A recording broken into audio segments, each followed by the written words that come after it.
Leo tunaanza mkifika 200.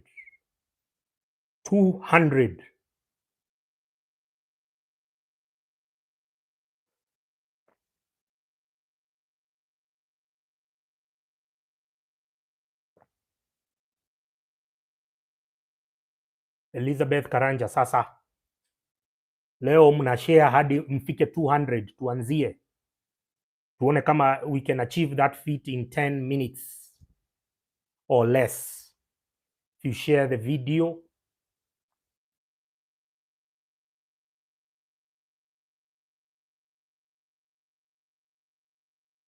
Salim Fahad sema naona leo uko chonjo. So Kolos family sema tuanzie. Mnanisikia live? First of all, testing 1 2 3. Can you hear me live? Live, clear. Today we are starting with 200. Tap share, tuendelee. Mary Muigai sema. Matimu Ignatius sema. Mshare live. Mshare live. James Mwangi Mureithi. Cheers bro. Mse wa Nax Kolo. Koloza unaniita Nax lini tutese huko bana? The last time I was in Nax was probably in COVID time. Cream Technologies. Cheers bro. Emmanuel Kuto, karibu. Emmanuel, by the way, unaweza kuwa bro ya ule dem alikuanga nini? Coca-Cola Popstars, alikuwa anaitwa Cynthia Kuto. Wamuz, karibu. Patrick Rashoki, karibu. Kirinyaga nyinyi watu wanachagua Waigoro hawafai kuwa hapa. Mary Muigai, Benson Kashomo TV. Pleasure. Wewe ni msewatika. Mark Waihora, vipi? Zilao, Charles Kimani. Sasa mshare live.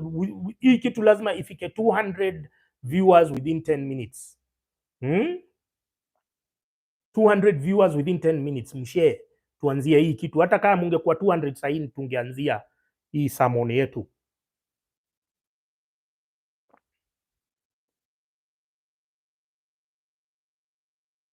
The Don, vipi man? I'm in from Kabarak, Reinhard. Karibu sana. Nancy Karanja, karibu. Yeah baby, your very own Tucker Carlson. Robinson Musumba Sirika, Kiambu Mkoloked proper. Elizabeth, watu wa Kirinyaga hawafai kuwa hapa. Watu wamerudisha Waigoro. Kunanga mtu anakuanga nimemshiba kama Waigoro. Emmanuel Kuto, she's your cousin, alikuanga beshte yangu zamani. Hebu anakuanga wapi siku hizi bana? Alikuanga beshte yangu zamani. In fact, alitufanyia photoshoot ya Thika United. We had a new jersey, so nikaongea na Cynthia. Aka model na ikakuwa a resounding success when Thika United ilikuwa imeshika. Si sasa iliuliwa na watu wasengerere. Mahad Adan, thanks bro. Bernard Kilu, Asanti. Vini Chwani, what up? Ajenjo. Brother-in-law yangu mdogo, sema. Current situation 237, Asanti. 237 connect senior nani? Senior Malo form. Malo beshte yangu Malo form. Nangojea mfike waseso mbili tuanzie hii story teke. Mko 70 saa hii. You are not sharing this link bana. Share.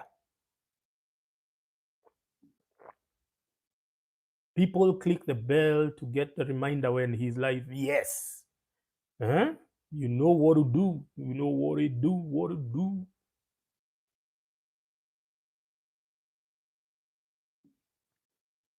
Mko watu 70 saa hii. Tunaanzia hii kitu mkifika so mbili. 200s. Mko wapi?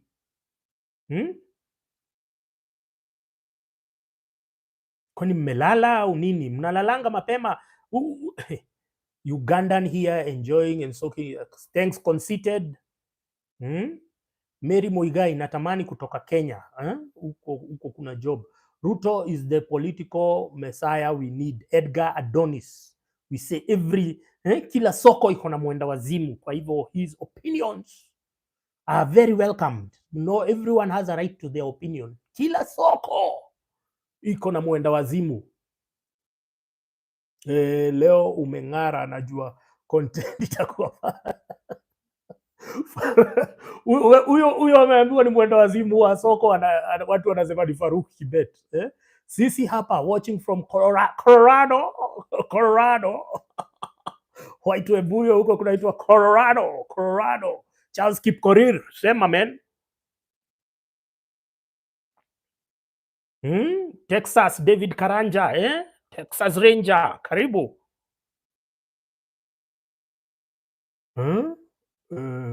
Edgar Adonis. Adonis ni jina ya mtoto wa Drake. Unaiba jina. Unaiba jina ya mtoto wa Drake. Na kunywa chai, by the way. You'll see, utaona mist ikitokea hapo. Likes na kushare live. Tuko 79 sasa. Kuna mtu Isaiah Awichi asharusha $4. Leo mko na saike, mumeingia na maubaya. Asante bro.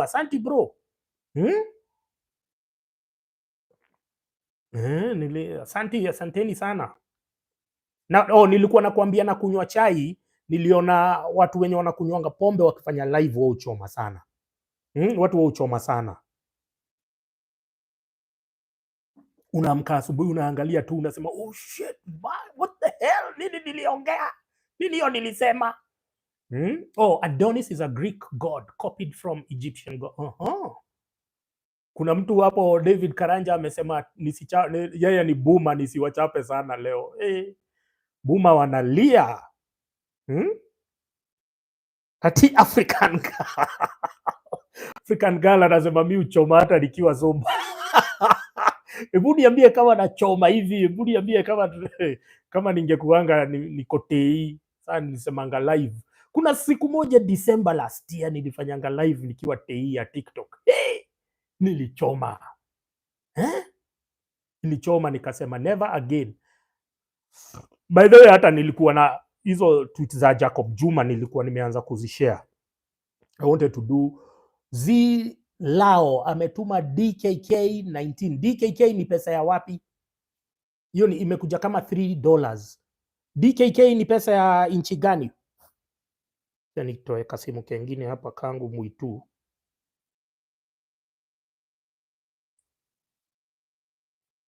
In fact,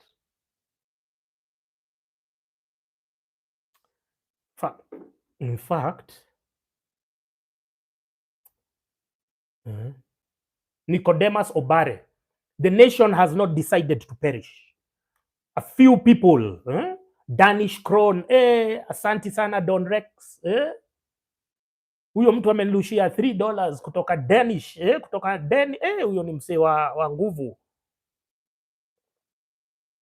Yeye amesema pesa yake haitaoza huko kwa malive zake na Nyako.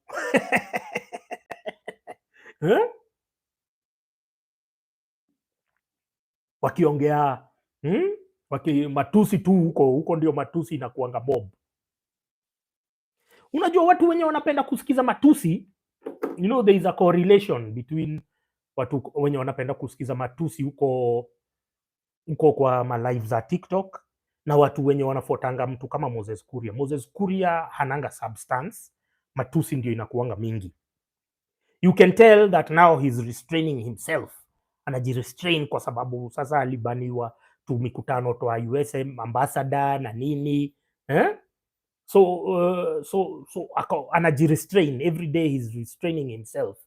But default yake ni matusi. And then he had a ready audience. So I need to understand, why are people attracted to low vibrational energy? Tunahamia TZ bana. Ati James Mwangi Mureithi, heri tuone political dissent kuliko nyash. Are we witnessing a Ruto Museveni fallout? But shida sio Museveni. Museveni was doing tu alikuwa sawa. Kakama kaona hii kumbe huyu msee anatubebaje. Moses Kuria was my classmate in Thika High. Alikuwa Thika High. Alikuwa Thika High Moses Kuria. I didn't know. Nyako anasimama women rep. Andrew Kibe and 3 puto content creators wame decided imebaki wewe tu sasa, try again.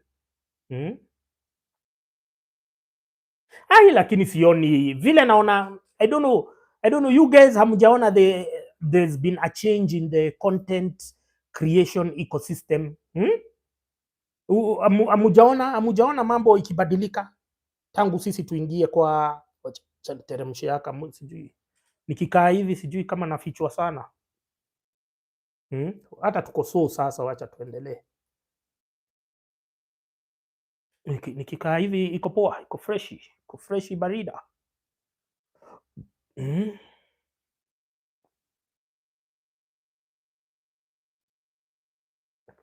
Sasa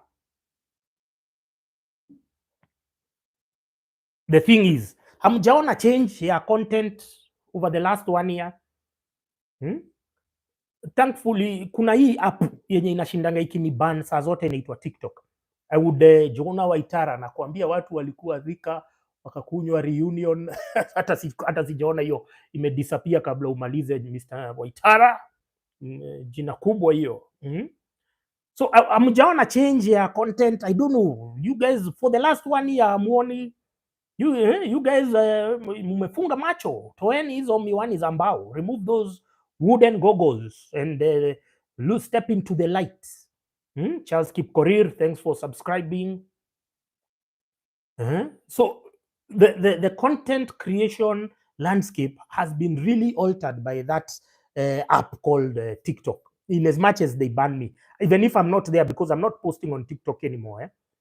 I'm not, wamenipatia so many community guidelines and then nikashindwa what am I doing here? Si ati hata wananilipa, si nikae YouTube. Si nikae YouTube, I make longer form badala, I used to structure my content for 10 minutes which is allowed on TikTok. Why don't I extend? I make it like 20-30 minutes. Yeah, so I don't know. So me, I don't mind that wamenitoa, but I like that every day I'm seeing new creators who are challenging the system. Every day, every now and then I see somebody new who goes viral. Na najua with these other platforms he would never get the same opportunity. So there is a lot that has changed in the content creation ecosystem. And my friend was telling me that corporate sasa wameanza kuboycott media channels zenye zina platform Kenya Kwanza politicians. So because wameona anytime a Kenya Kwanza politician akikuja, people will switch off. The most toxic anakuanga Dindi Nyoro. There was one day I was invited for a media interview in one of these mainstream stations, and it was just creepy vile waliniita. Then nikasema sitaenda. And then nikiangalia that, now it was supposed to be on a Monday. Nikaona Dindi Nyoro was also on the same platform. I'm like, whoosh, I dodged a bullet. Can't imagine being around such toxicity. Dindi Nyoro does not make sense. Akianza kuongea, it doesn't make sense. Because I told you, these guys think about PR and work backwards. They don't look about, they don't think about the result of the project. Ati hiyo result will speak on their behalf. Wale watu wanafikiria tufanye PR, kazi itajisort. Ndio unaona mtu kama Murkomen anaongea mambo ya uhuru na kulik mabati, and then instead of fixing the problem he's making a commission of inquiry. Na ndio umeona the title of my live ni Moi Is Back, because this is the nonsense that Moi used to do. Airport ina leak maji, kumenyesha ina leak maji, badala ya watengeneze hiyo leak, badala waite fundi, ati they set up a commission of inquiry, I don't know, for 12 people.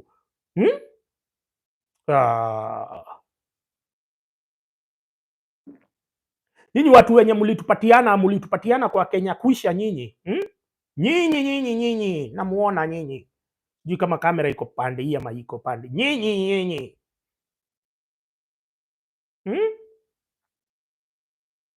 Nyinyi watu nyinyi mlitupatiana kwa Kenya Kwanza nyinyi.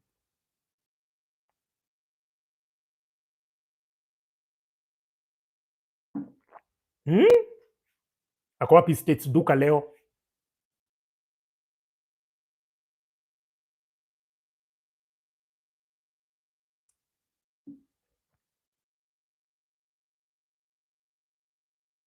Conceited is telling you the war is no longer fought with guns in the bushes.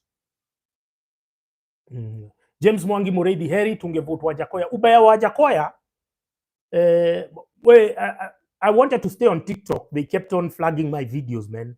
I can't be saa zote ati ninashika hivi nashindwa nitapata hiyo system notifications lini, hapana. Nilikuwa nakwambia nani? Wajakoya, we were talking about Wajakoya. The problem of Wajakoya was his message was not angeka consistent. If he was vying on the platform of legalizing marijuana, he would have been consistent on that agenda. Then at some point, he just started being very inconsistent, especially if you watched when he was launching his manifesto. Akaanza kuongea mambo ya we should start selling snakes, importing hyena testicles to China and whatnot. Hey, vitu zingine, some things which didn't even sound palatable even to young people who are, open to very many radical ideas. So he just started switching his message. So he was not very consistent. Edgar Adonis is saying Wajakoya was a government stooge. Yes. You could tell akaanza kuvaa watch mbili. Akaanza kuvaa ma watch mbili nini. So it wasn't, I don't think even he should like at a vie again. Yeah. Nelson Kagai, thank you bro. I suggest to fanya kama listen, even the Sri Lanka revolution did not even materialize kwa sababu the military took over temporarily and then kuna venye huyo despot amejipanga akarudi. So huyo Njuguna Waitara ametuma 5,000 Kenya shillings. Munaona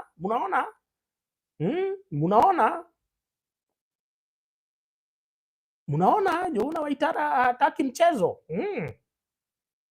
Haya, is Kenya going to default on loans? Where Charles Kipkorir, everything you're hearing about loans is Fish Eye Media Kenya, thank you. Everything you're hearing about loans is, I think I need to start writing your questions because by the time naona moja hiyo ingine ishapita. By the time you guys are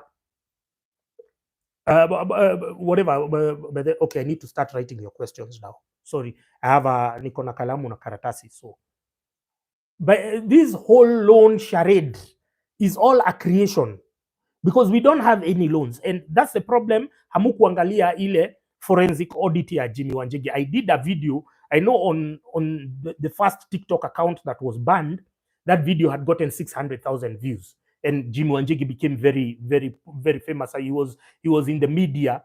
He was in the media, just doing interviews during that whole 2-3 week period when we were talking about the debt issue. So don't listen to, we have already overpaid our debt by 1.9 trillion. We have overpaid our debt. Secondly, another 3 trillion shillings was borrowed, and you cannot attach any project to them. Understand?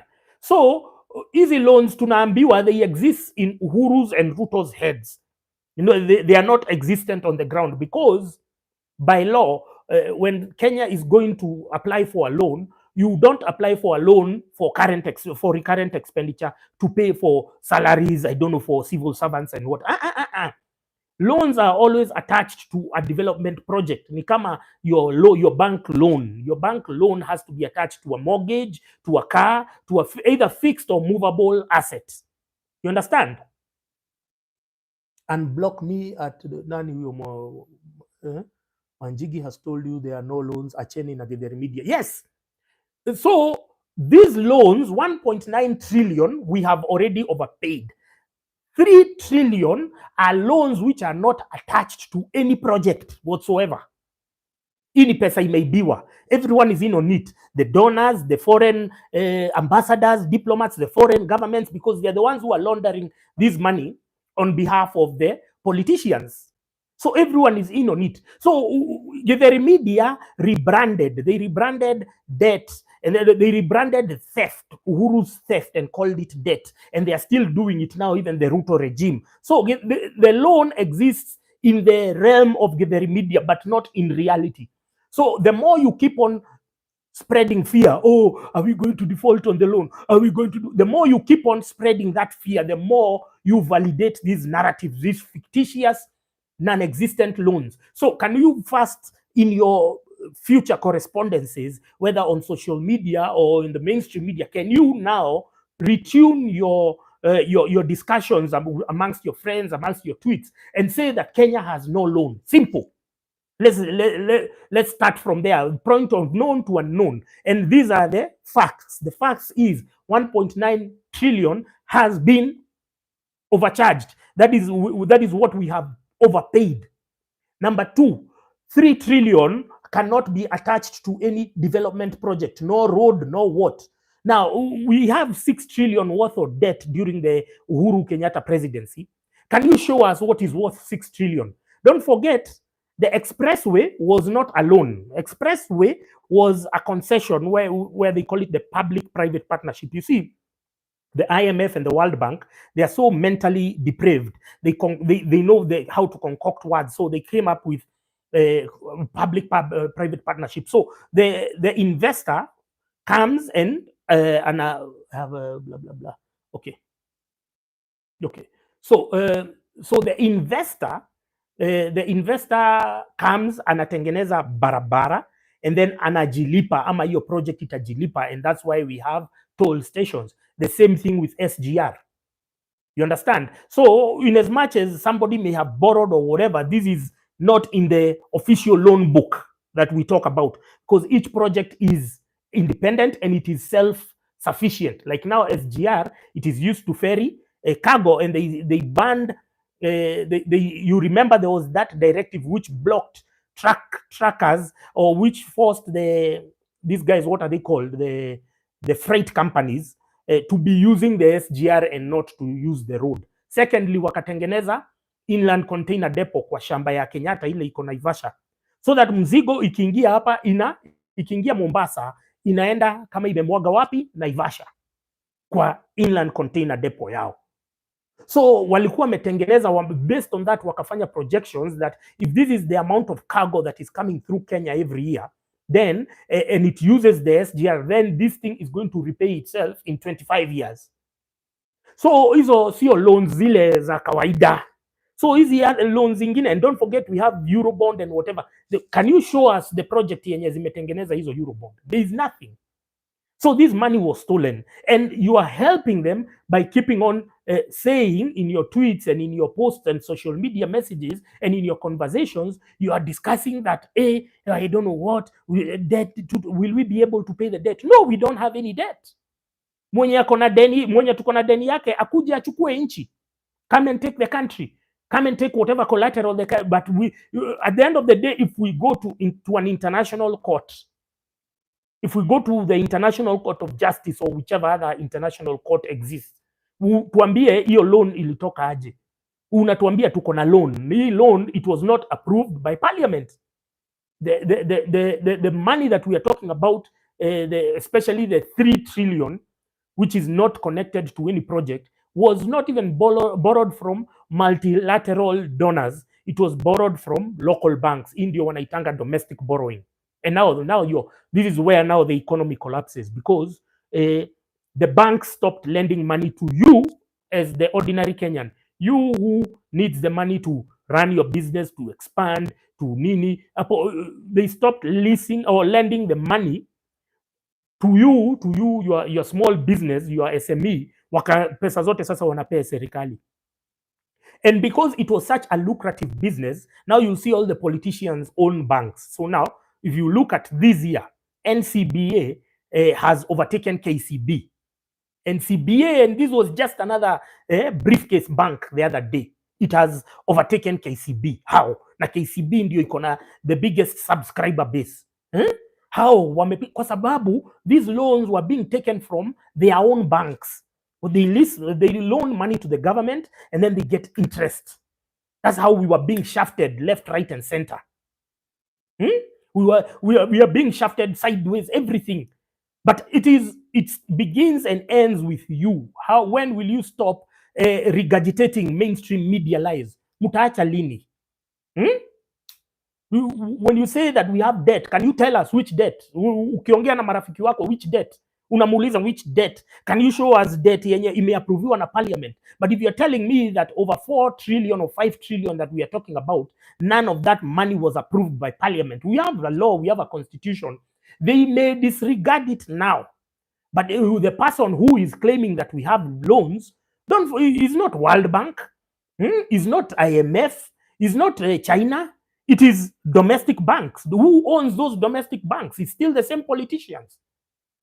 Now, CDN Bank is being primed, is being prepared to take over from NCBA. So the politicians have realized that you need a bank to execute all the heists. You need a way of laundering that money. So CDN is the new NCBA, and that's why you saw the chairman of CDN Bank was this guy called Musangi. Alikuanga, he's Chris Kirubi's son-in-law. He was the chairman of CDN, and now he's been made who? The chairman of Central Bank. You see the alignment of corruption cartels. So it is important that when you open your mouth or when you open your gadget to tweet or to post on social media, you have to be categorical. You have to say without fear of contradiction that we don't owe anyone any money. We have overpaid our debt by 1.9 trillion. And mtu akikuuliza reference point, tell them Jimmy Wanjigi has done a whole forensic audit using the returns of Central Bank. Alienda kwa Central Bank website, akaangalia returns. Looking at every piece of return, anaangalia hivyo, So in your future conversations, when you're in the bar, when you're in church, nilimwambia kwanza sasa tuachane na kanisa, because the churches have been part and parcel of the economic decline of Kenya. It is unfortunate that we are being forced to challenge the churches so openly, but they absconded their duty to, to be the guardian of the mwananchi, guardian of the people. They absconded that mandate a long time ago. Siku hizi hao wamekuwa tumbocrats. Like my church, the ACK church, the Anglican church, they no longer visit widows, orphans. They no longer do such outreach activities. Wanajenga maflats, wanajenga sijui ma retreat center. There's a place on is it what? Is it Kenyatta Road or somewhere? Ukienda hivi utaona retreat centers. PCA wako na paka hoteli na nini na zinaitwa the guest house pale South Sea. PCA wako nao, and all the time they're just requesting money, type whatever. This is money that should be working in the economy for functional enterprises, not these CSR activities opened by churches, which are being now exploited by a few members, the church elders over there. So I don't want to use the church as the moral beacon, moral beacon for anything. I think they lost their moral compass. Kuna mtu Flosi ametuma $2 hapo, which is 199. Asante sana, Santi Flosi from the US of A. Thank you very much. Mtu ukiguzwa tu rusha kakitu, wacha ukituma kuna watu utatumia tu waone tu wamepiga sherehe. Me what I want and my idea is we create a special fund, China's loan soft power towards Kenya. Let me write that, China. Which for president? Okay. So I want my vision is to create a permanent fund, with your money. because I don't want to be put in a situation where I have to go and, you know, look for money from these government people, and then I lose my independence and you know, the identity that you guys associate me with. So my idea is to create a fund where we raise money to challenge every delusional and misguided government directive, because now they are becoming desperate. Tumeona zile wameona tumewajua. I love when people become desperate because now we are breaking them. Leo umeona wametoa directives zingine sijui 5, sijui ni gani hizo wametoa. I don't know whether you saw them. Yeah, but they are getting desperate now. But because walikuwa wamezipanga watakuwa wanazitoa one by one ama once a week. Once a week tunaachwa tukizidiscuss for the whole week, wanatoa. Ukiona hii wiki wametoa kama 3 ama 4 delusional and misguided directives. You understand? So my idea is we create a fund, a legal fund, where we have our permanent lawyer on standby, where anaenda every time anaenda, because I told you Okiya Omtata has played his part and now he's in politics. I don't know. I don't know whether, you know, there's a, and you know, with politics there's a lot of horse trading that goes on behind the scenes. So we can say without hata hakuna haja ya kushinda tu, because we don't know Okiya Omtata anything. We don't know him. Amefanya what he had to do. Now who is moving forward? Are we going to keep on talking about Okiya Omtata for the next 10-20 years? Huyu mtu anasema no business will survive. That is why we exist. That is why wengine wetu tulisema we won't run away from Kenya. We are going to stay here and fight the good fight. Now you can choose, you can choose to be part of the solution, or you can choose to bring us down with negative energy. You see, you went to America because probably that was your only option at the time. Sisi tumeweza kusurvive huku through thick and thin. We don't know, you don't even want to know how we survive huku. But me, there was a time I was out of my house. There was a time I was out of my house. I was out of the country and out of my house for a whole month.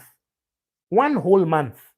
Na nikirudi bili yangu ya stima ilikuanga 7,000. And the only thing I had left running is my fridge. But my bill ilikuanga constantly 7,000 whether niko home ama siko. And I'm a bachelor. I don't even iron my clothes every other day. My needs for power at a TV is siku hizi hata naweza maliza, you know, without even switching on the TV, without even watching anything. So my requirements for energy are very minimal. Yeah, they are very minimal. There was a time I was even taking cold showers, you know, nilikuwa nimeona hawa kina Dr. Sebi wanasema, you know, take cold showers, you know, to just bring your temperature down and whatever. So my bill was always at 7,000. It was very weird. It was very weird. So you don't want to know what we are going through here. Unaona Boaz Sala anasema, wow, 7K kwani uko na hita ya Swimo? These are the things that we've been dealing with. Ukienda ku complain, these guys are making it look like you're the psycho one. You're the crazy one. Wewe ndio mwenda wazimu.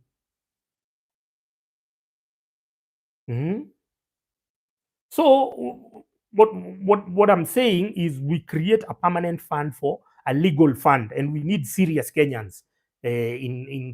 Don't be like this lady who, you know, I don't know whether you guys got the opportunity to see the video I did on Anjerin Joroge. Anakuja last minute kuteta, ako kwa media, ameget clip from better, you know, but because the rich people and the boomers, they have such a disdain for advocacy, for activism.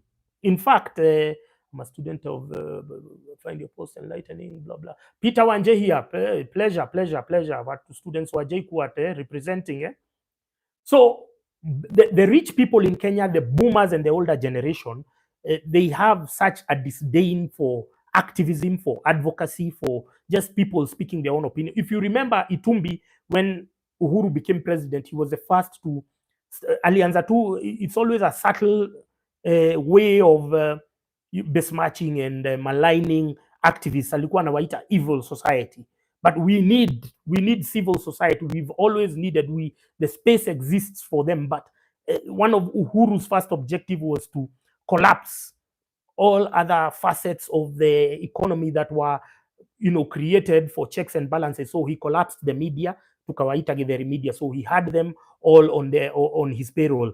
Then the civil society wote wakanunuliwa. Haya, then the lobby groups, vitu kama Kotu, Atuoli unamjua, that buffoon called Atuoli. Vitu kama Kenya Association of Manufacturers wote wakanunuliwa. Nani wakanunuliwa? Now those are the lobby groups, the interest. So a very small percentage. And don't forget, walikuwa wamepitisha all these Eric Pundo, what you can do if you don't have money, you don't feel usikonde mwenetu, share the link, invite people to subscribe, to like the page, every effort is important. The same person who is donating and the same person who is sharing the link, all of them, is all important at the end of the day. Even David Ndii was a civil society, yes. Akina David Ndii wakanunuliwa. Mutahingunyu, you remember, he used to write very provocative articles in the Daily Nation. But Mutahingunyu, you can tell he's an intellectual dwarf because he just quotes from Robert Greene's 48 Laws of Power, or Rich Dad Poor Dad. Ukiona mtu ana quote Rich Dad Poor Dad, this guy is lost. Or The Art of War. Hiyo ndio sasa alikuwa saa zote akianzia article yake anaanza kuquote Art of War, which is why Ruto's first acquisition was Mutahingunyi, because these old guys, the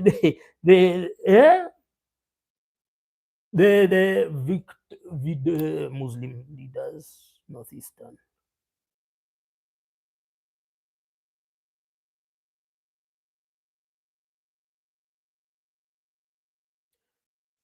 I think now in the future, when I grow this podcast and I'm doing proper lives, I'll need somebody to, to be writing down the questions so that ananipatia nazitackle.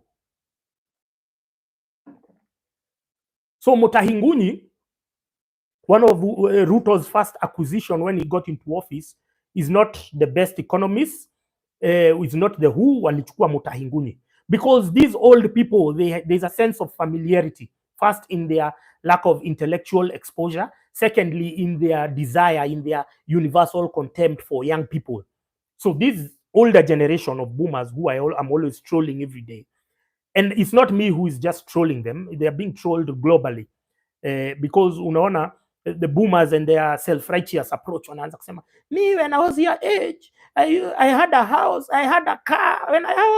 When you were my age, you were getting the loans for free. The jobs were available. You guys had everything.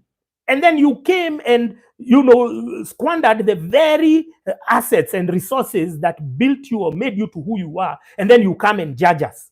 Wanaanza kukuja hapo. You remember when they started doing the alcohol, I don't know, kulikuwa na ile narrative ya alcohol, illicit brews. What is the problem? Is it the alcohol or the lack of jobs? It is the lack of jobs, the lack of opportunities, which are pushing the young people to alcoholism. So you don't want to address the cause, you want to address the effect for the PR. And then now they got on board the religious leaders. Religious leaders are more than happy to crack down on nightlife, on alcohol. They are more than happy to crack down on that because wanafikiri tukikosa kunywa pombe tutapeleka hizo pesa kwa kanisa. Now what do? For you to fix this system, you have to start using your money. You have to start using your financial power. You start boycotting the very people, the very pillars of this regime, the very pillars who have overseen your oppression. Today, I've seen the evangelical churches, they did a press conference, I don't know whether you saw it, and they were complaining about this new marriage. Umesikia sasa kupata marriage certificate, I don't know, is 50,000. And that's where they make their money, from marriages. Sasa wameona, hey, watu hawatakuwa na maharusi, tumesota. It's only when they have been affected directly. You saw the other time there was a bishops in the front page complaining about high taxation. It's only when their offerings and tithes have been affected ndio sasa wamejua, ni kubaya. Kumekuwa kubaya for the last 8 years, but wamekuwa wanajificha, wanaenda State House. They go to State House, wanaenda wanapewa mlungula, wanapewa mlungush. They've been going to State House and collecting money in the dead of the night. And then they come here, they pretend that they are people, or they pretend that they are spewing neutral opinions in support of the regime, but kumbe wamelipwa, wameguzishwa kakiru.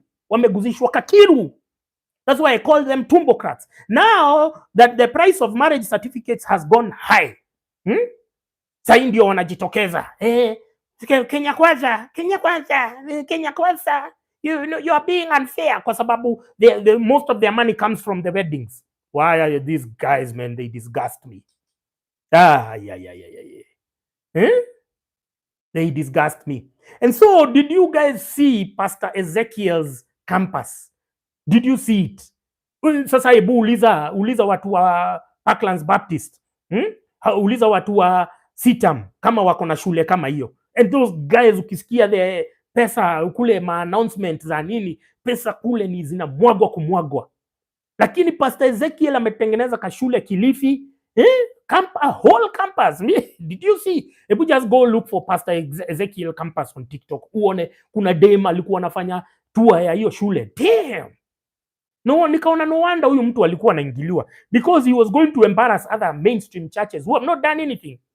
Wanatumia pesa yao kukula tu, ma church elders hapo wanakula.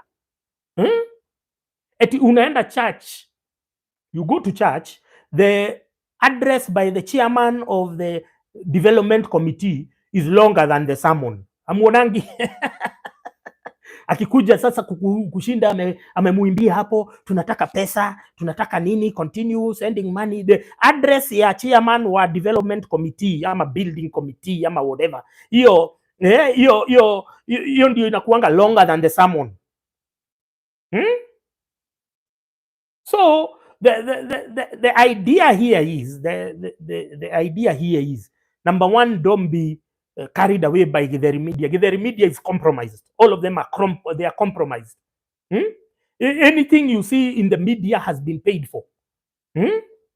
Noel Kitonga is telling you that vile Moi alisema he will rule for 100 years. It is happening in real time. We can see it. We can feel it.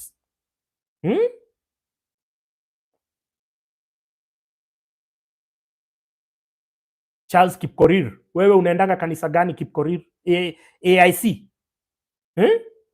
Unajua huku makanisa zinakuanga zimegawanyishwa, kama saa hii watu wa Rift Valley wanaendanga AIC.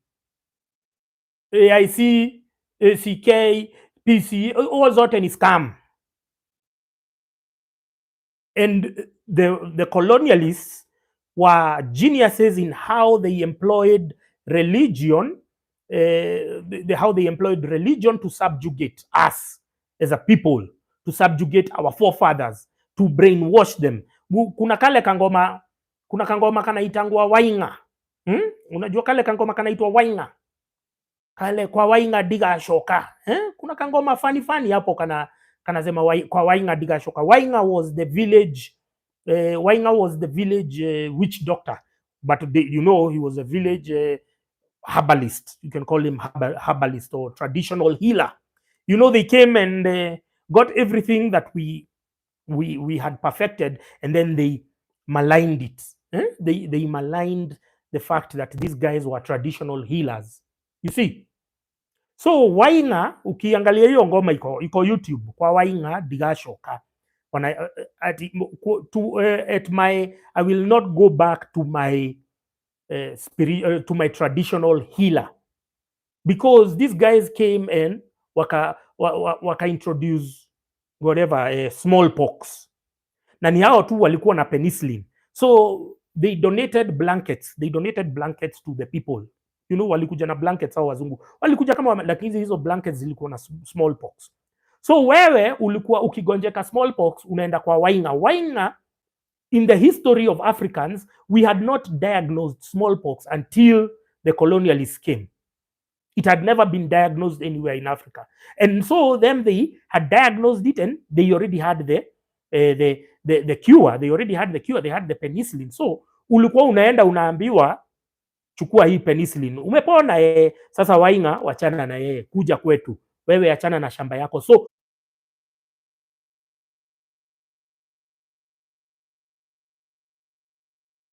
So anyone who knows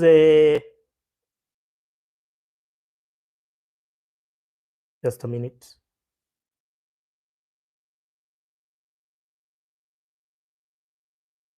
Just a minute.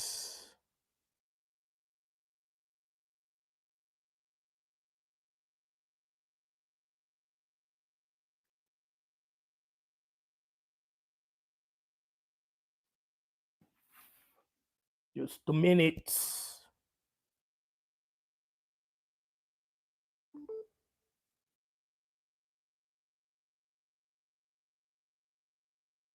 So anyone who knows YouTube, mbona iliniambia hivi stream interrupted. Jika unaona vizuri, mbona iliniambia hivi, anyone who knows how this YouTube system works.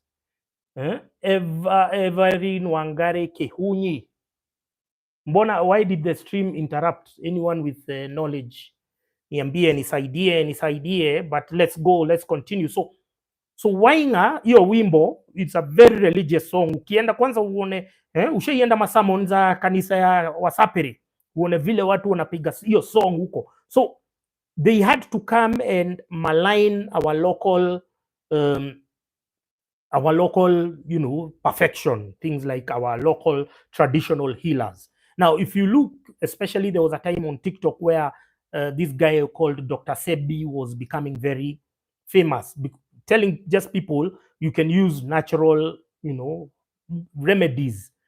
And then ukiangalia the corporates, the big corporates, sasa ukiangalia kitu kama Colgate, sasa wanauza toothpaste with charcoal.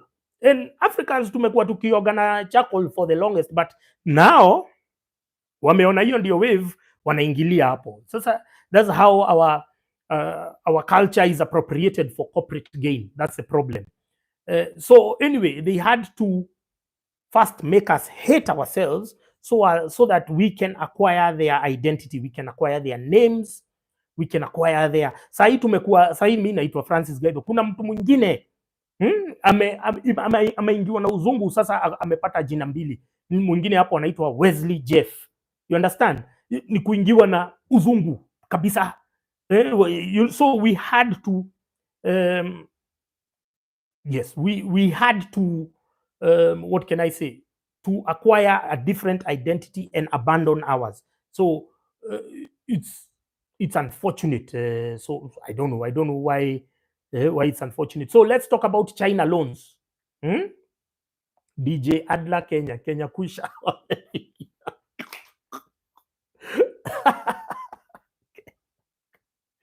By the way, the whole day today Kenya Kusha has been trending. Ile jina Kenya Kusha. Uliza swali, true Kenyan. The child of love. Did you see on Twitter the whole day Kenya Kusha imeshinda ikitrend? Mumbi T. Huyu ni Mumbi? Hapana, huyu hawezi kuwa Dr. Mumbi. DJ Pato, the stream interrupted on YouTube, inaweza kuwa the net ina fluctuate ama copyright maneno. Hakuna copyright, tume-infringe mahali. In fact, I was thinking of playing that song, nikaona I don't want copyright issues. Hapa mimi sina yo wakari.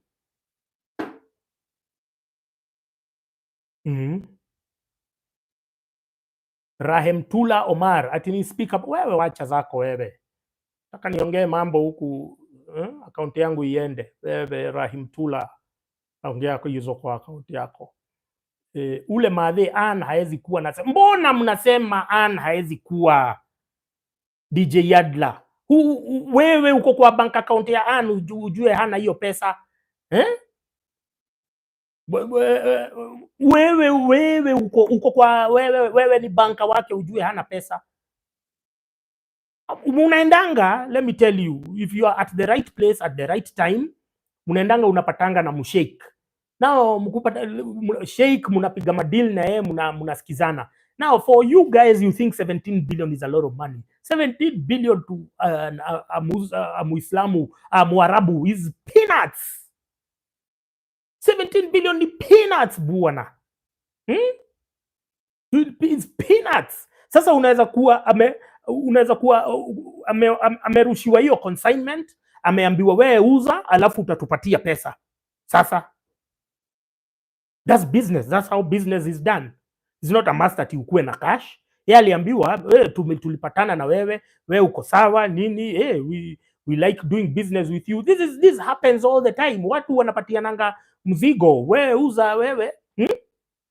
Hata ukienda coast saa hii, wewe saa hii mahali huko unaona hii pesa ni mingi sana, but ukienda coast saa hii unapewa gari.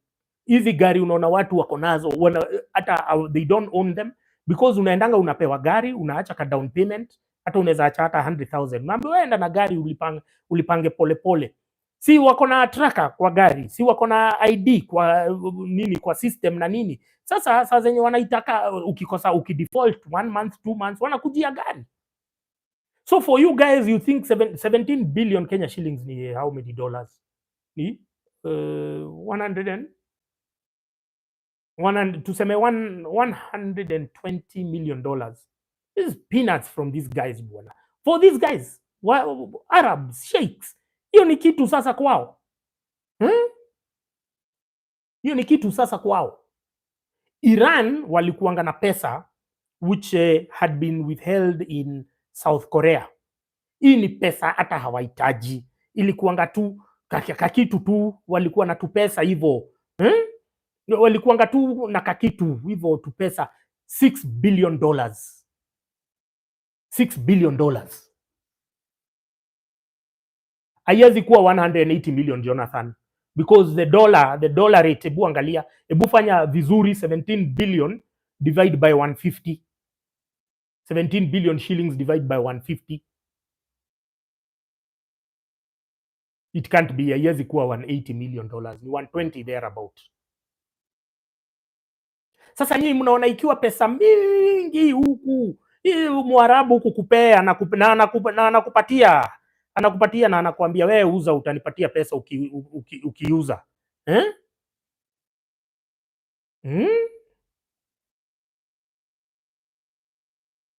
Master Guantai, what are you editing bana? Si nilikwambia unieditiange video zangu ukahepa. Angalia Clayton Ongige, 113 million, is not even 120, 113 million. Hiyo ni peanuts kwa Mwarabu, my friend. Peanuts. Mwingine amepata 111.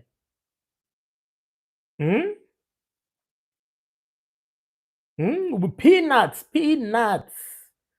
Kwa Mwarabu, that's peanuts. Upatane na mtu kama nini, ule anaitwaje, ule anaitwa Mohammed bin Salman. Mukisalimiana hivi, is a life changing experience. It's a life altering experience. You'll never be the same person again. Anaitwa MBS. Mohamed Rajab, Santi, kazi poa sana mkuu. Santi, gaidho umeona hiyo tweet ya DCI ati hiyo ni upuzi, for 39 million trillion. Hiyo ni si ndio namwambia, you guys are being deliberately gaslighted and you guys keep falling for it every now and then. Sasa tutamsaidiaje nyinyi? Tamsaidiaje watoto mwenzetu takusaidiaje kama wewe unaona 439 trillion dollars ni scam gani? Hata ushaisikia? Hata Pablo Escobar alikuwa na hiyo pesa. Pablo Escobar alikuwa anauza product iko on demand, high demand, ilikuwa wako paka na masubmarine zao. Sasa huyu scammer wa wewe wacheni maneno. 439 trillion ni nchi gani iko na hiyo do? How would you even wire such an amount of money? It has to be government to government.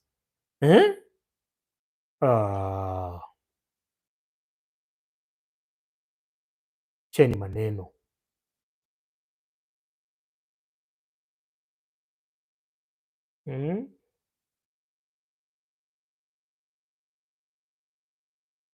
True Kenyan. Moi alimfunga macho na maziwa. Alan K. Machogu, what next for diaspora taxation? Diaspora nilimwambia, wameona nyinyi mko na do mob sana. Unajua, they are on the back end of the central bank grid. They can see how much money you're sending to your families, to nini. Akaona hawa watu wacha tuwachoree vile tutawakula do. Gaming booth wanaitwa tumbocrats. So every piece of legislation or regulations that they are coming with is geared towards Kenyans in diaspora. Because wameona nyinyi mnaingia pale live ya Nyako mnampatia Lion sijui ngapi. Kuna time Nyako alipata kama 1 million shillings kwa live. Mumeona Nyako sasa ameambiwa na the German government juu yeye akipata kitu, unajua yeye hajui kunyamaza. Nimepata, nimepewa, nimetumiwa. So amepewa hadi November 30th to declare all her TikTok gifts. Juu nyinyi na nyinyi mukampatia do. Now you guys are so comfortable. You guys mumefika mahali nyinyi Kenyans in diaspora, you are so comfortable. Life is so good for you. That nyinyi kazi yenu ni kuingia pale TikTok na kurushia mwenye anaongea upuzi tu kabisa, ndio huyo. Ndio Samido nyamo kushik ni hivyo mko, life is so good for you.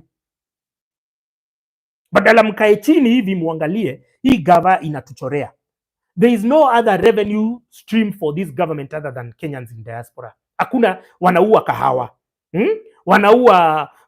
wanaua majani, ukiangalia nini macadamia waliua nini, everything is being destroyed. All our industries, all our SMEs, ulikuanga na kinyozi nini, unapata bili ya stima ni ya kukumaliza all the businesses. So wameona wacha tufukuze wa Kenyans from Kenya waende Saudi Arabia, waende all those countries, and then they'll be making money for us because wanajua nyinyi mko na socio-economic ties to the country. So every law that is being concocted right now is geared towards Kenyans in diaspora. You understand? Waliona how you supported your families during COVID when things were haywire kabisa na nini. They wako na hizo real time figures. Na unajua zile wana announce sio zile real time kwa sababu they are not factoring into pesa tungine tudogo unatumanga hivi. Sasa wanaangalia, you know, they know that you are now the highest earning foreign exchange earner, kwa sababu they still remember these guys when they are stealing money, they have to steal in dollars so that when they wire to America to whatever, they need dollars in the economy, and they have realized, oh my God, Kenyans wanatupatia dollars, Kenyans in diaspora. So what do? We have to tailor more stringent or more retrogressive laws targeting the Kenyans in diaspora. And you guys are more than happy. You are so distracted. And I told you all of the kulikuanga na department ya diaspora, digital and diaspora, to control what you are consuming. So they control what you're consuming on Facebook, on social media. So nyinyi watu wa diaspora mumekuwa foreign based togeges. All the laws that they are thinking about is for you guys in diaspora. Hey Francis, is situation enlightening? That's what's happening locally, government, yeah. So you guys, badala sasa we are talking over here and we are supposed to be talking about this is what umetuma too many messages. Wacha watu wengine sasa tusikie maoni yao. Alan K. Machogu, not really man, personally seek on other platforms apart from Twitter, YouTube, especially Europe, blah blah blah. So anyway, all the new laws that are being, you know, deliberated right now is targeting Kenyans in diaspora. Now, Kenyans in diaspora, it's up to you to say it will not be business as usual. It won't be now ati wewe kazi yako ni ushinde TikTok mkiongea maupuzi, ukifuata the latest gossip, ukifuata sijui nani amelala na nani yako wapi. That should not be your only call when you are out there. So Kenyans in diaspora, are you ready to step up to the plate, or you want to be like your fathers and your grandfathers, the boomers, wenye walienda huko wakapiga sherehe? What do you want? It's up to you now, right now. Mko hapa 200. Au wengine wako wapi? Obviously they are consuming some live content somewhere. Wako mahali tu wanapiga sherehe. That's life. Life is, na huku mnapangiwa, mamempangia, because listen, I hope you know how the banking settlement system works. Niati, we need dollars first of all as a country, because all our purchases are in dollars. When we are buying like fuel, we have to buy in dollars. Is the currency of choice. So wameona you guys ile pesa mnatuma zile, you know, mnatumia your family little haba na haba hujaza kibaba, wameona you guys can fund their forex requirements. So ndio unaona they are going out of their way to kill the coffee sector because these are people who don't like seeing empowerment. So wamesema tuue kahawa, tuue macadamia, tuue majani, let's ban avocado exports, because at the end of the day Kenyans in diaspora are going to fill up the forex reserves. So they are ready to squander all other industries. Tourism. You saw the other day, every time I talk in my videos, I always attach, because I always attach my reference material. Wakaanza kusema ati tourist akikuja Kenya lazima anunue NHIF. NHIF sasa ni nini? NHIF is not accepted in 70% of the local hospitals. Sasa una force mzungu anunue kwa nini? But it's a deliberate attempt to kill the tourism industries kwa sababu wameona you guys already, you are sending the money, you're shoring up the forex reserves. Now, all the laws that are being tailored is targeting you people in diaspora because you're not having conversations, you're not having civic education. Hata mimi, hamwezi niita huko America nikuja nimpatie discussions. Nyinyi mnaita tu Samido akuja waimbie tu muziki twake twenye hata mimi sijui ni tu gani. Mimi nasikianga ati ni mwimbaji, mimi I can't tell you one song of his. So in that light, now Kenyans in diaspora, it cannot be business as usual. What are you going to do to make to shield yourself? You have to take speculative intervention. Unaangalia hawa watu vile wanaenda ni sisi wana target. So what are we going to do? Let's start. Hii kitu is going to court. Half or 3/4 of the stuff these guys concoct is constitutionally illegal. Me have read that constitution proper. I can tell you ni gani hii, hata ukienda kotini hakuna hata saa hii finance bill iko. Ni vile tumekosa watu. All of us we are looking at Okia Omtata, and everybody has a price at the end of the day. Okia Omtata, if they want to get him they can get him, but we need many people, we need many different lawyers. Huyu ako huku anaangalia mambo ya imports. Sasa ati nyinyi mnakuja airport ati umebeba tu perfume hapo unalipishwa na KRA. All those are illegal. And then they create a problem. Umeona their gaslighting strategy. They create a problem and then wanakuja wanasema tume backtrack. So they create a problem where none exists. Hiyo ndio step 1. Create a problem where none exists. Number 2, they manufacture outrage. Step 3, wanakuja wana reverse, wanasema oh we have reversed the problem which we created. Haya, the media nao wanachukua wanarun na hizo headlines. The cabinet secretary has reversed the IDs and the passport increments. Sasa wanasema and then sasa wanaanza kumuita he's a performer.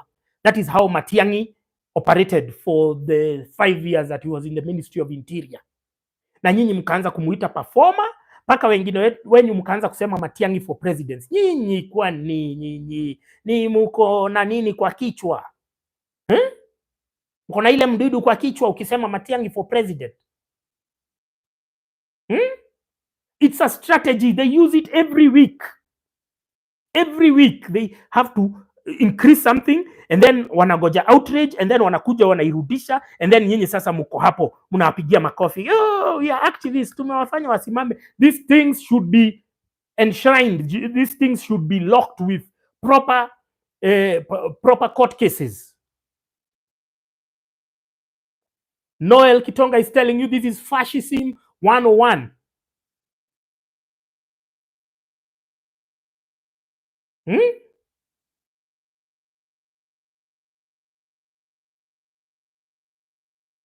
Sasa kama Kenyans in diaspora ndio wanafuatilia moshene na udaku na je wa Kenya wenye wako huku, kama nyinyi mko diaspora, you are so busy. Kuna mtu hapa jana alishinda ametuimbia Kenya diaspora, we are so busy, we are changing into jobs, and how comes mnajuanga moshene yote ya Kenya? Kama mko busy mnajua udaku yote ya Kenya, mko up to date na udaku yote udaku mko nayo, but mko busy.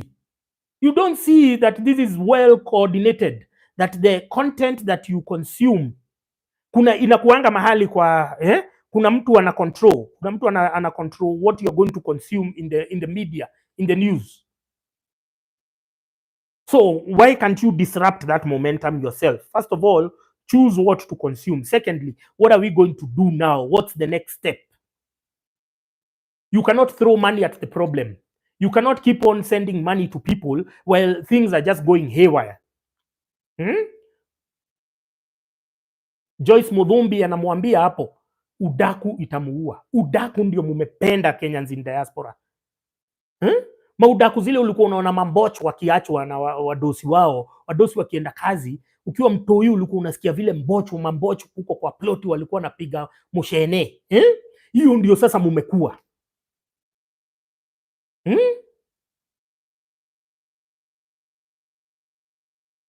Hiyo ndio sasa mumekuwa watu wa musheneneko.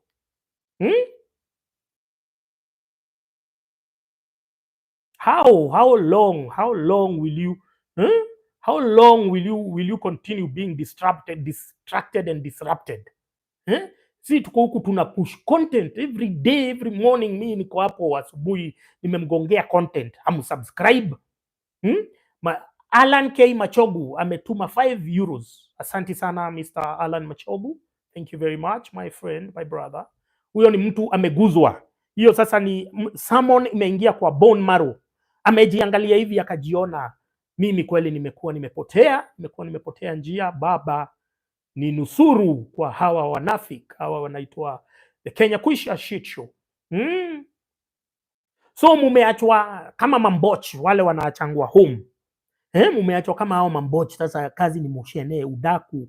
Mnajua nani, mnajua Samido kule alikuwa nani, mabebi mama wake wote wale wako Amerika, unajua huyo wako na people in every different code.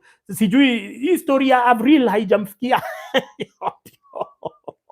Yule haijamfikia, ni kama haijamfikia juu mungekuwa mnaniuliza. Anyway, James Mwangi Moreithi was asking us about China loans. Let me tell you by the way, kama hamjui, pesa za China ndizo zimejenga Kenya. Pesa za mzungu zinakujanga huku, zinaingia LGBTQ na wapi, zinaingia kwa maactivists nini, zinaingianga huko. The West hakuna barabara wamejenga of late, hakuna mahali kitu wa pesa zao imetumika. Doni ya mchina. So afadhali tuchukue do ya mchina tutumie kujijengea nayo, kwa sababu pesa hii ingine ya mzungu ya mubeberu, hiyo pesa haitusaidiangi.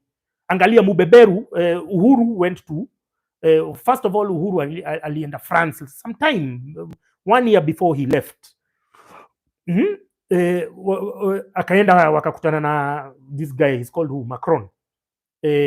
Wakasema they are going to do all the Rironi Mau Summit Road.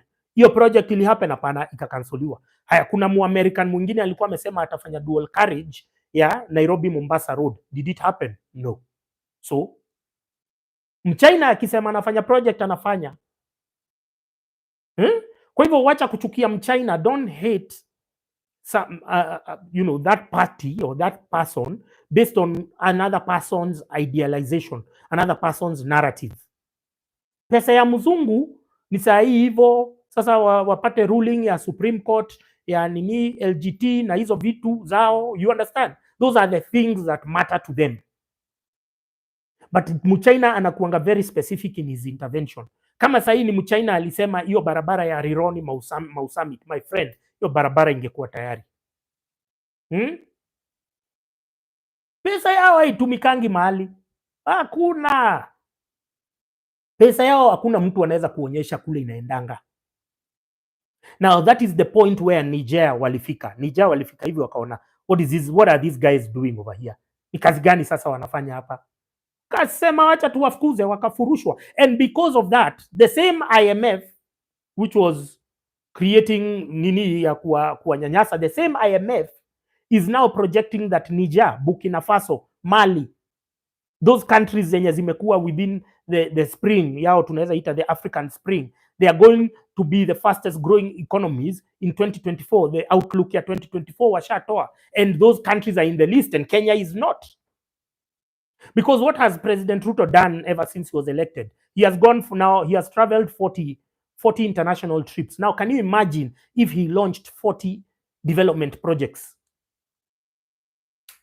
Can you imagine? Well, that's what a good president should have done. Burkina Faso sahi ukienda ni wame launch ma infrastructure projects. They want to catch up with time. Your guy anataka tu sherehe, anataka. Ulisikia ile ngoma ya Elijah Moses? Mulisikia Elijah Moses amenieka kwa ngoma fulani anasema huyu mtu anatutax ili angonjeke ugonjwa ya jet lag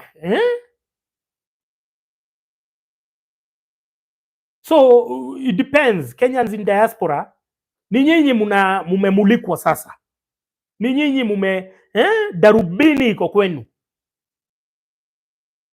Darubini it is headed your way. Nyinyi hamjui yenye inamgonga, alafu mumeweke watu tumtuto twa KRA pale, tuko na uniform kama ya G4S, twa kumtisha, twa kumbabaisha. Sasa be serious, Kenyans in diaspora. Wache udaku ya mambochi, ati saa zote mnafuata tu udaku. Facebook ni udaku, kila mahali ni udaku. Mtu akipost kitu yote ya udaku, nyinyi ndio mume-like huko, mume-share, inapata views.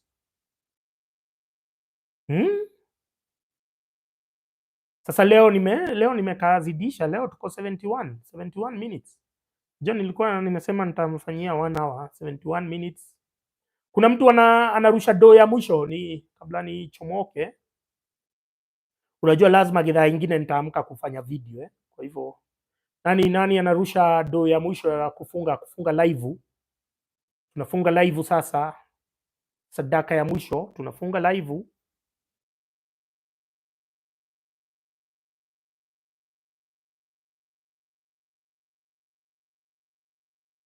Tunafunga live, mjuange M-Pesa iko pale chini. M-Pesa iko kwa nini? M-Pesa ni James Mwangi Mureithi. M-Pesa iko pale ya nini? Pale panaitwa kwa description. M-Pesa iko hapo kwa profile yangu utaona kwa description pale. Lilian Owanda, I grew up in Kenya but I was always immersed in the internet, so I started using the internet fairly, at a fairly young age. But internet yangu haikuwa kuingia nini, kuangalia manudes na manini. Nilikuwa nasoma sana, Boaz Sala, unacheka nini? Unacheka nikiingia internet, nilianza kutumia internet zamani.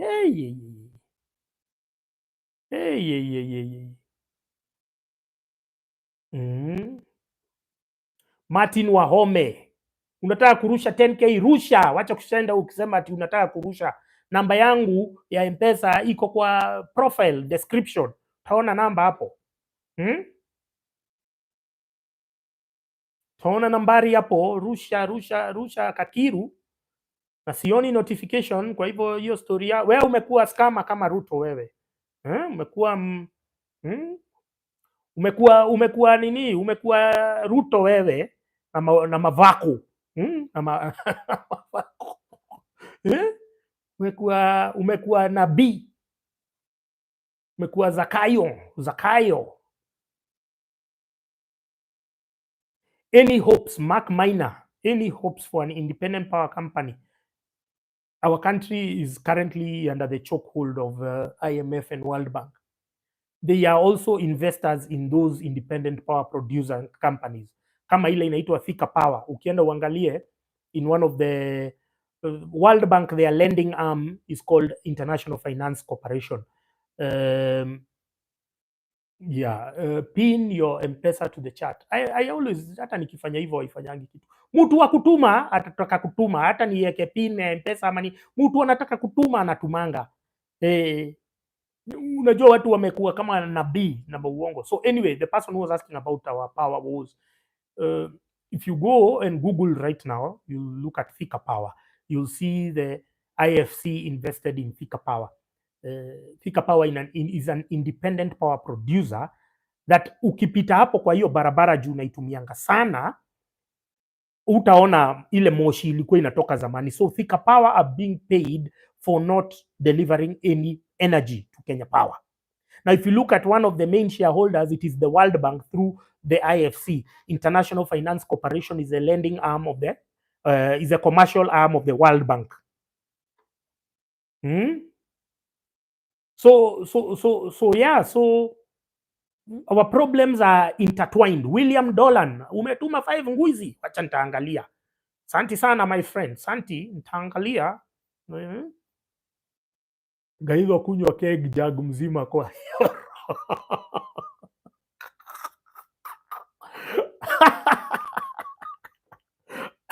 Sasa unaona watafikia keg. We ngoja tu, watu wa keg hata hao you must suffer like the rest of us. Ndio tukuwe na easy time reply comment. So let me see, pin, let's see, put user, okay.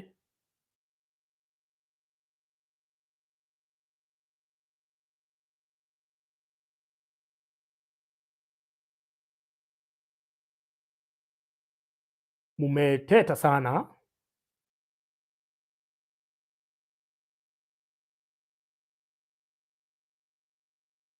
Na mimi sioni mahali ya kuandika hii maneno, so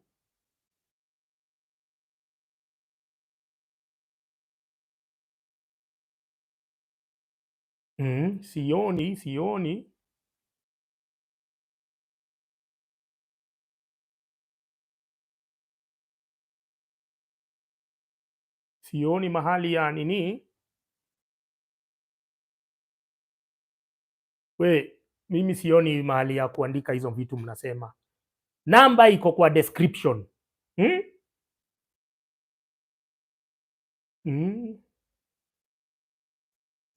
Namba iko kwa description. Nyinyi mnataka tu kutumia Nyako. Ni Nyako amemchizisha.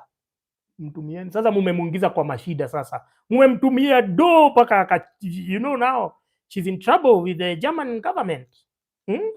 Kwa ngori, yako kwa ngori. Itakuwa ngori. Nyako itakuwa ngori.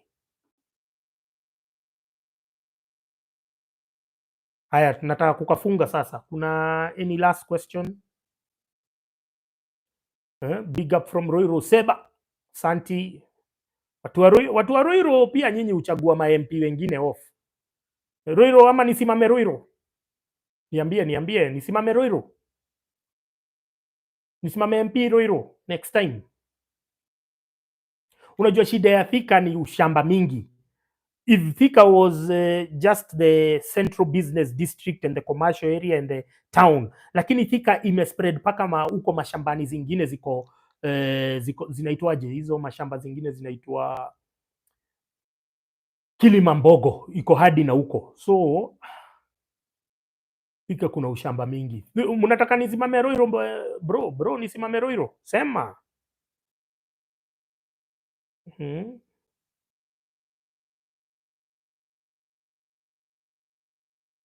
Seba. Roiro kwa sababu huku Michael M. Kibe. Na sasa mjitayarisha kutoka next year. Sasa tunaweka kitita cha pesa ya mawakili. Umesikia? We are just going to be filing constitutional challenges. States Duka ameingia leo. States Duka, I always have to plug in States Duka as your key partner in importing to Kenya. Imports to Kenya from their online e-commerce shop. Asante sana Mr. States Duka ametuma $10. States Duka, now we should work on a partnership from next year. Let's work on a partnership. Tuoli uko Ruiru. James Mwangi Mureithi, UDA wanaiba pesa za 2027. Please, I want you to remove those scaremongering tactics. You have suffered for 5 years. Umeumia, umekosa kazi, umekosa chakula, umekosa gari yako, hata umeiacha nyumbani. Sasa unaendanga na matatu bei imepandishwa nini, everything imeenda. You want to tell me that UDA watakuja wakupatie hata kama ni 2000 na uwachague? You are going to momentarily forget all the suffering that you have gone through? No. Let's have some hope in the human spirit, my friend. Let's have some faith, some hope, some let's not see ourselves as ideological prostitutes. unaitwa ideological prostitutes, that utasahau, you will momentarily forget all your suffering and then now accept these 2,000 shillings to vote for your oppressor. No, no, no, no. Have hope. Have hope in humanity. Have hope in yourself. Don't speak. Kuna ile ngoma ya Damian Marley anaimbanga, speak life. Speak life. Speak life into the fact that we are going to have a new and better future, that we had to go through this Ruto regime. Ni lazima tungefika to the bottom up so that we can appreciate life, we can appreciate good governance, we can appreciate that we are all brothers, we are all intertwined, whether you are where you're where. We had to go through this, you understand? We had to I want you to think of it as your journey to the awakening, that ni lazima ungepita, lazima Ruto angekuwa hii president. Juu kama hangekuwa, we would have continued, ndio Raila angeingia and then wangefanya tu vitu just to, but the problems will still persist. But the conversations that we've had, especially this year, they've been illuminating, mind-boggling. We are sharing a lot in an unprecedented manner. So this is it.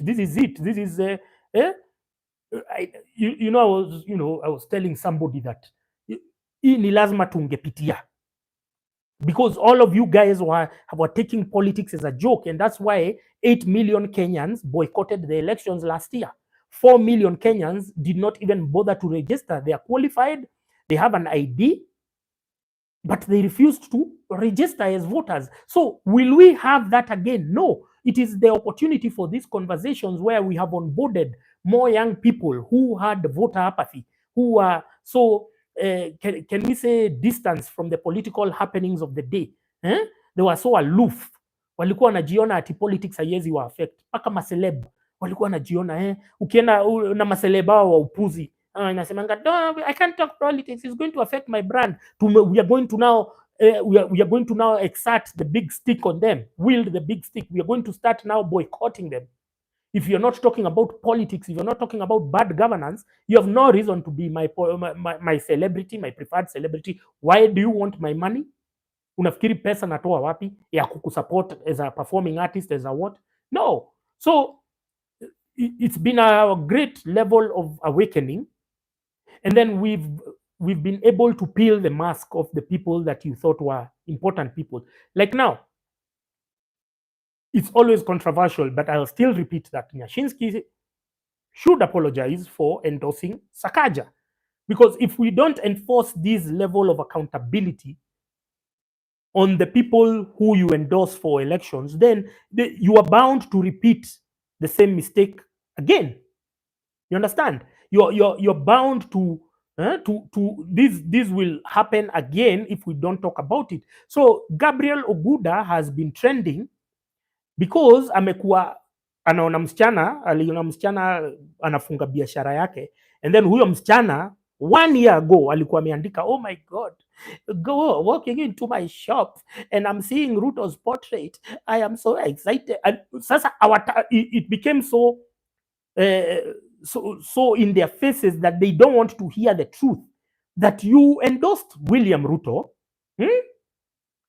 You endorsed William Ruto, you endorsed him. Sasa unatuambia nini ati biashara imefunga? Hawataki kusikia hivyo, wanataka wakuja, it will be no, we have to remind you that you endorsed this person and you have not made any effort to apologize. At least Nonini ali apologize. So in the same light, I said that even Nyashinski who endorsed Sakaja na akatumia platform yake kumkampainia, he owes an apology, because Sakaja has been the biggest disaster in Nairobi County. It's a train wreck in motion. And I told you, based on how somebody talks, ukisikia fake British accent, kiona mtu wako so concerned about optics, about their looks, physical appearance, is always a red flag.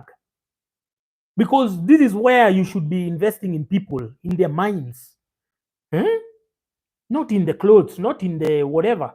Umeona Murkomen ati aliingia Yaya Center, got into one of those pricey shops in Yaya Center, sijui inaitwa nini. He spent 1.5 million. 1.5 million. buying designer clothes. Unamwonanga anavaa viatu za Gucci, he has a Hublot watch. He thinks that he's going to look like Jay-Z overnight. But atakaa tu ule jamaa wa Elgeyo Marakwet. Watu wa Elgeyo Marakwet wanajulikana frame yao vile inakaa. Sasa even if you wear Gucci and what designer, you are still that same guy. It will not change you. But because you elected superficial characters, people who are, they are all about the image. They are all about the image. They are all about that. So the problem is you, that you are unable at this day and age. You have access to information on your phone.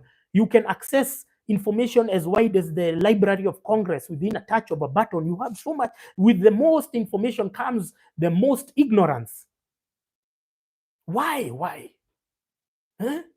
Why would you be so ignorant? Why would you, knowing what you know, knowing that we are dealing with these levels of characters, why would you then even entertain them, follow them? I still see anytime they post a tweet, you guys are retweeting mad. Why? You guys are crazy.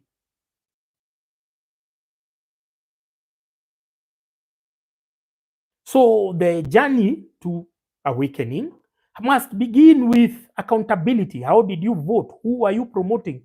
Kama uli promote nini? Kama uli promote ule Kenya Kusha, then haufai kukuja kulia mbele yetu. Kama unataka kulia, kitu ya kwanza unafanya, una apologize, unasema I endorsed Ruto, I made an error. Bas. Is that too much to ask? But people don't like being accountable. It's like having a partner. Ule uko na cheating partner, ukimwaccuse unamwambia yo, you are cheating, nimeona ma SMS, nimeona nini, nilikuona jana na ule mdemu na ule mchali. Kitu ya kwanza anaanza kukugaslight. But sini wewe you are the one who was unavailable. You are not emotionally unavailable. Anakugeuzia. Vera Muga. Huyo ameingia na $9.99. Vera Muga. Director Michael.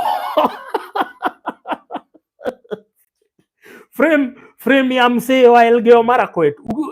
Hata avae nini, he will not look like Jay-Z. Hata avae Gucci, avae nini, frame ni ile ile.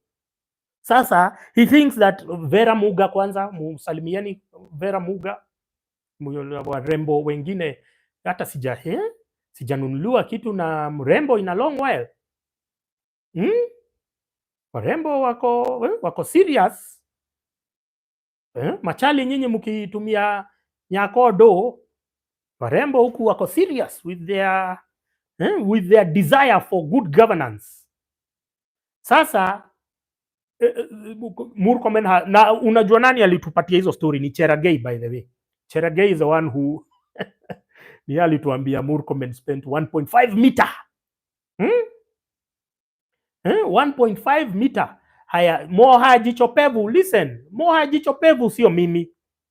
Moha Jichopevu, ati who was the better choice for Nairobi governor? Haya, tuingie. Umeuliza swali mzuri sana, Jeff Kine. Haya, Jeff, today I saw Raila. For the first time he conceded that Uhuru, unajua, when I did an interview with Raila, he was saying good things about Uhuru. It was just an anticlimax. Because I'd done a post earlier, I'd done a video earlier on my band TikTok account where ilikuwa Elton John, tutafika hapo kwa Nyashinski. Nikumbushe, kiona nimesahau nikumbushe. But I did a post nikasema Uhuru is the one who sabotaged Raila's campaign. Uhuru, first of all, alienda akamconvince wanyime nani ticket Wanyonyi huyu wa Westlands. Wanyonyi akagongwa do. Hata Wanyonyi hafai kuchaguliwa tena, because kama alitikia ku step down, hakuna kitu ilikuwa imekataza Wanyonyi kwenda achukue independent party. Asante sana Vera, thank you very much. Asante sana, your donations will go a long way into keeping this voice, keeping these lights on, keeping this internet on so that we can speak the truth and we can liberate our young fellow Kenyans who are blinded by a lot of gossip, a lot of udaku. We see them, they are up to date with all the latest udaku in Kenya.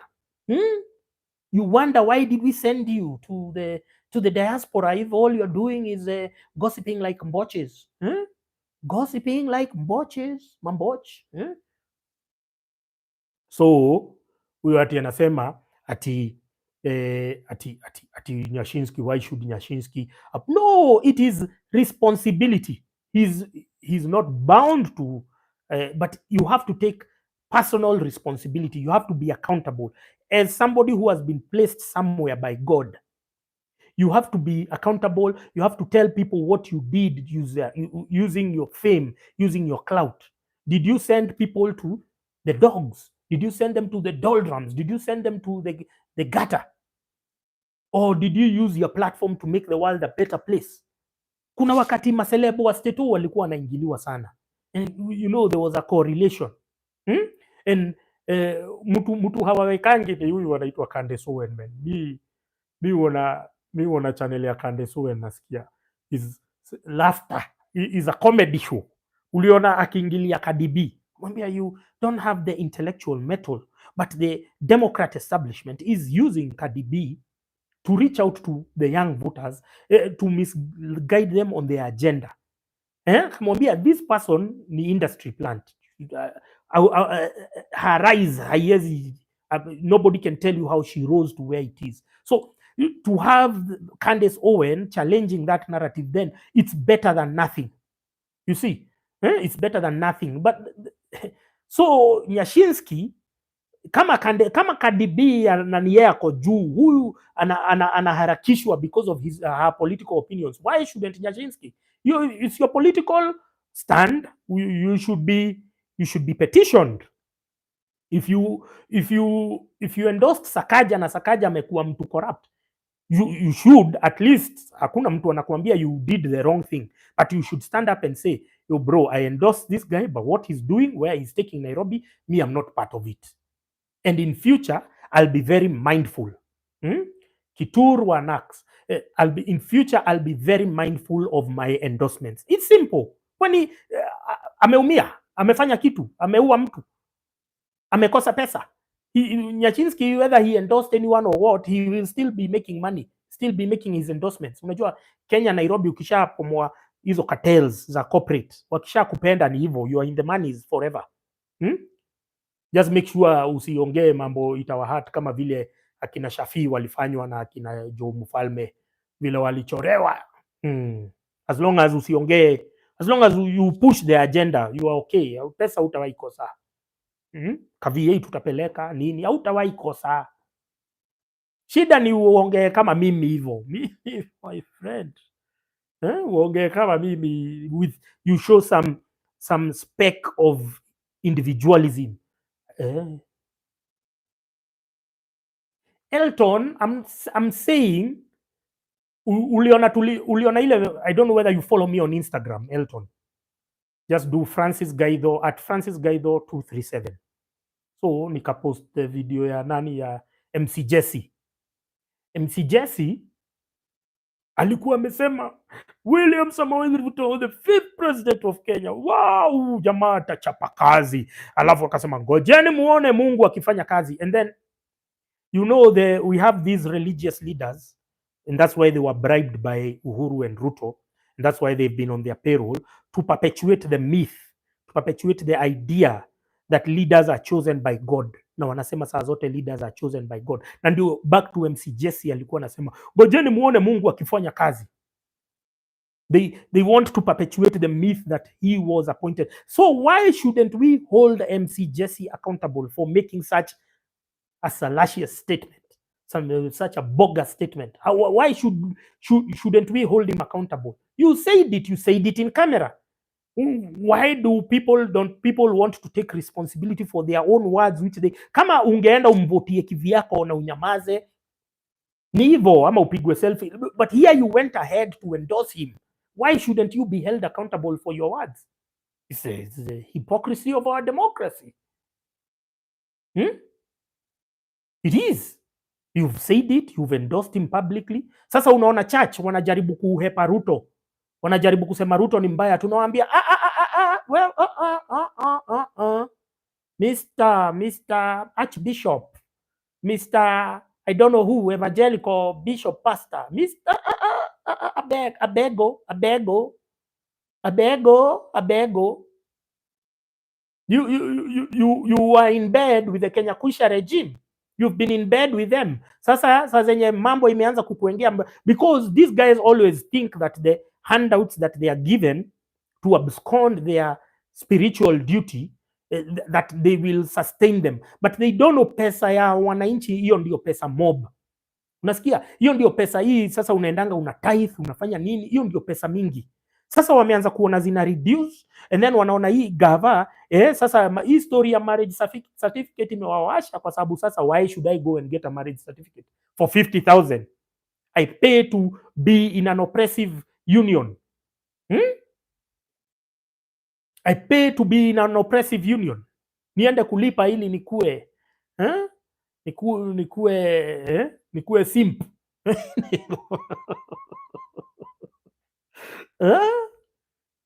Nilipe 50,000. No, sasa wameona hii sasa kado our source, our lifeline, our livelihood sasa kwa sababu maharusi, unaonanga weekend moja wanaweza fanya harusi kama 3. Unajua kila harusi umelipa church, umefanya nini, so pale ni ile ni busy imeenda, ile ni pale ni unga inamwagika sasa proper. So wewe evangelical churches wewe stick with your lunatic. Haya ni yeye US ambassador, na yeye ameanza kuona mambo sio mazuri, anaenda wewe Meg Whitman, stick with your lunatic. Stick with your lunatic. Hatutaki vile tunasema uliendorse huyu mtu you endorsed this character called William Ruto. You endorsed him. Meg Whitman went as far as even celebrating the finance bill. She celebrated it. Sasa unakuja kutuambia nini mambo ya Ruto? No. Watu wakae pamoja, watu. Lakini tutakukumbusha, you said this at this time. You are not even bothering to apologize. Unakuja tu unaanza kulia pamoja na sisi. Hapana, sisi tulianza kulia from day one. Emmanuel Kuto, Ruto 39 trip. Allegedly it has brought 2 trillion. Hata ni 3 walisema 3. Walisema 3 trillion. Atina majob za Saudi Arabia. Can you imagine president ana ride na create jobs in another country? Jobs zimecreatiwa because Mohammed bin Salman himself, he knows how to run an economy. He's way much younger than Ruto. Ameachiwa inchi na babake King Salman. Ameanza kufanya mavitu futuristic cities nini what. Ameanza kuchallenge the global order. Huyu sasa ameenda huko, ameambiwa sasa tunahitaji watu kadhaa hapa wa kufanyia job. Mtu anakuja huku kufloss na job zimecreatiwa by another president. It's crazy, man. What life are we living, man? What nonsense is this?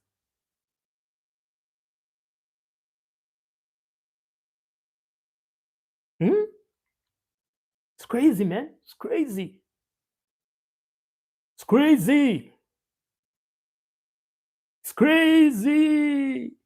So leo maximum ninaona tumefika 234 viewers. Kesho can we double the number? Tufike 400 kesho. Cobsoft votes protected.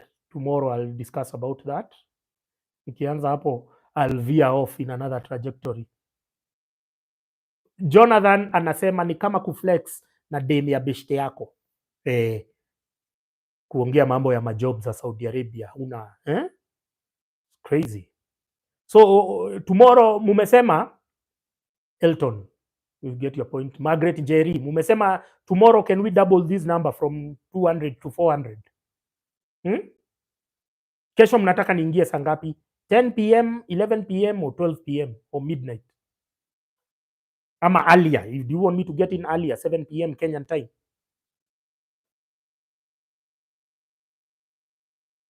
Kesho mumeshare ati Ruto and Gachagua viewing the live.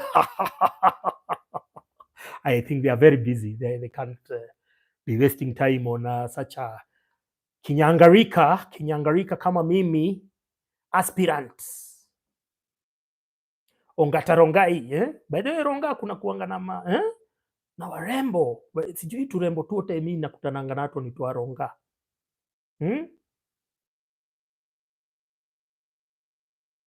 So nini kesho tukue 400, mi naingia kesho ni jaribu kuingia 8 ama 9, jaribu kuingia 8 or 9.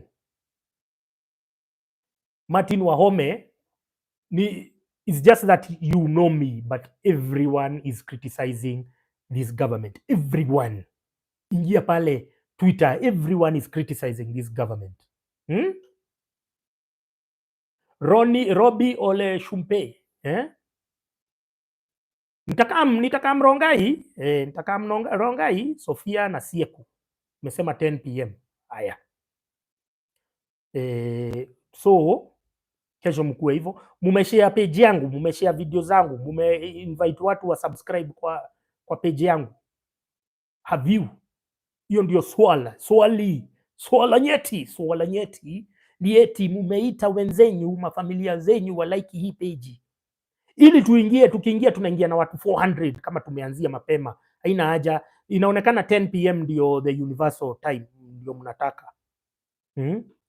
Mentu Hotep tu. Sawa 10 PM sawa. Haya, immigration department hiyo ni kesho immigration hiyo ni kesho, naandika hapa kwa notebook.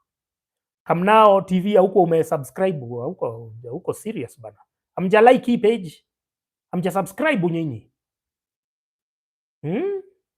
na notification, na munaweka notification ili nikiingia live mnaingia. Hakuna sasa ati kushinda tukigojea ati watu wajae kwa page na nini. Niko karibu kutoka kwa sababu hata charge yangu imeisha. Hii mic iko connected to whatever. Unasema we need to include mahojiano. The next time nitapata Raila. Oh yeah, Jeff Kine, can I do that? Is it possible to set up X and simultaneously? Okay, I'll do it. I'll Google how to do it and then I'll try and see tomorrow.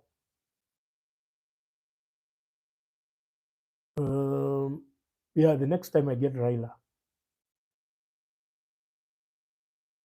I didn't extract that video the way it should have been, but there were so many distractions huko nyuma. Alikuwa nangojewa, ma MP wengine wote walikuwa hapo, so it wasn't a conducive environment. I'll try and set up one yenye tume relax mahali sasa.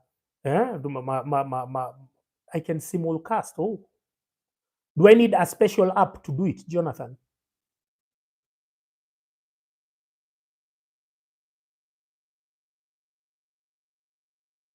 Do I need a different app or how does it work? So nilikuwa namwambia hiyo interview ya Raila haikuwa as I expected. There was a lot of distractions that day. So maybe sometime next year, it can't be soon. Sometime next year we can work on another interview.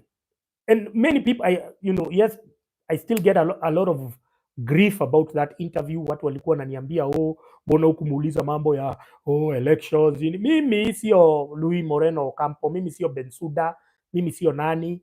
Me, I was going to get what was important to me, and I was talking about youth related or young issues. Streamlabs, okay. So I have to pay for Streamlabs.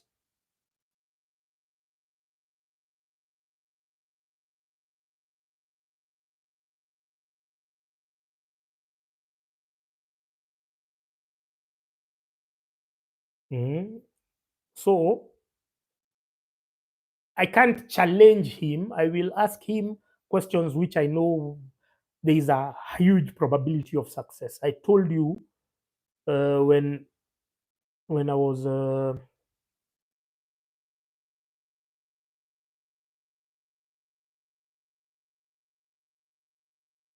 sorry. When I was asking him, I was asking him questions like now nilimuuliza mambo ya police harassment, watu wakitoka job wanaenda wanashikwa kwa stage Mount Kenya region, and true to it, 1 week later a town like Thika, the police used to arrest people from 8 p.m. They are not doing it anymore.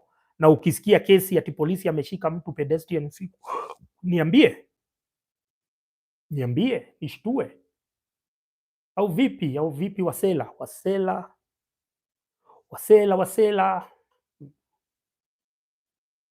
I used to have StreamYard a long time ago. I'll think about it. I'll see how to do it. Santeni.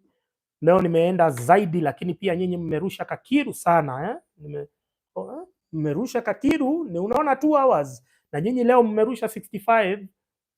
Mukirusha nachangamka, ina haja ya nini kulala na mnarusha kakitu? Haya, good night guys.